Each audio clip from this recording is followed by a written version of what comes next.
Morning, Botai. There's a very interesting Gemara in Masechet Pesachim, Daf Kuf Aleph Amud Bet, with regards to the halacha of changing location during a meal. Very, very relevant halachot. Happens a lot.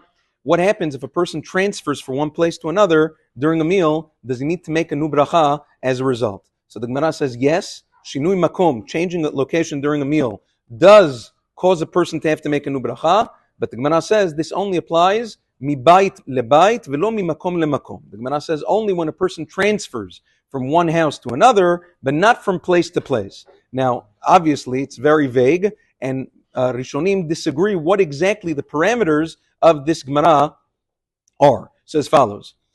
Everybody agrees that house to house, if a person transfers from one house to another, going through Reshut Rabim, going through a public domain in order to get from one house to another, in the middle of a bread meal, a person would need to make a new Birkat HaMotzi when he gets to the new house if he wants to eat bread there.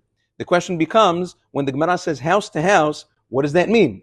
Some Mefarshim, some Rishonim say it's a reference to actually one house to another. Some say no, house over here refers to a room. Even from room to a room, you'd have to make another bracha. Now, because of the halacha, now we'll get to that in a second, everybody agrees though that if you're in the same room, even if the room is very big, that's considered what the Gemara says, makom lemakom, place to place, you are allowed to change from one place to another in the same room in the middle of the Seudah without having to make a new bracha, as long as you are ro'et mekomo harishon, as long as you can see your original place. Even if it's a big room, but you can see where you came from, even if right now it's being blocked. Let's say there's a closet or whatever, and you can't see exactly where you were sitting, it's still considered you can see your original place in that room. Not only do you not make a new bracha, you are even lechat techila, even to begin with, you're allowed to change from one place to another in that room. Now, what about from room to room in the same house?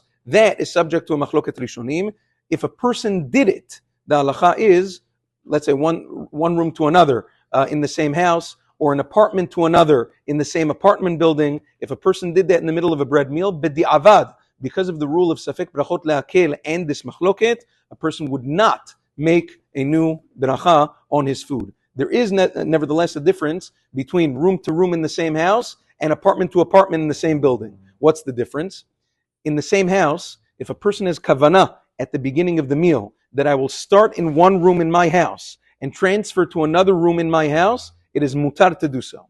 However, in an apartment building, even if you think I'm going to start in my apartment and then continue later in a different apartment in the same building, it is asur lechat techila to do so. If a person did it, you don't make a new beracha. So that is with regards to that. We have to speak in the coming days about which foods, which kind of meals do these halachot apply to, which brachot, all very, very complex. So again, just to summarize for today, from one house to another, going through the Reshut Rabim, halachas, you have to make a new bracha.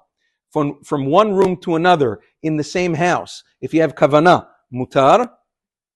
Otherwise, b'di'avad, you shouldn't do it. If you did it, you don't make a bracha. A new bracha, same thing with one apartment to another in the same apartment building. From one place to another in the same room, even if it's a big room, as long as you can see your original place, is mutar lechat techila to do in the middle of a meal. Bezat Hashem will speak more in the coming days. Yom Tov.